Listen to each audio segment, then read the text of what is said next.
tena nasubiria nilete material, akamaliza kujenga kajumba ka kisasa na mimi nikalale, ndio miaka inaenda sasa. Komana vikoba. Komana na kuhakikishia. Wewe ukiona au kibaki peke yako unaweza kupata huyo mwache. Huyo tena na maneno wanawapiga tena maneno. Watu wengine.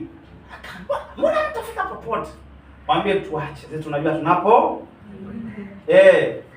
Muda wenyewe miaka ndo naisha Mbona mjapata chochote? Kwani unapata leo? Unapata leo? Wewe mwambie kwamba huyo mtoto wa kwanza ulimpata siku ile ulipofunga ndoa. Si kuna kakipindi hata mawifi kabla hawajaanza kuliamsha washaona kama mbona muda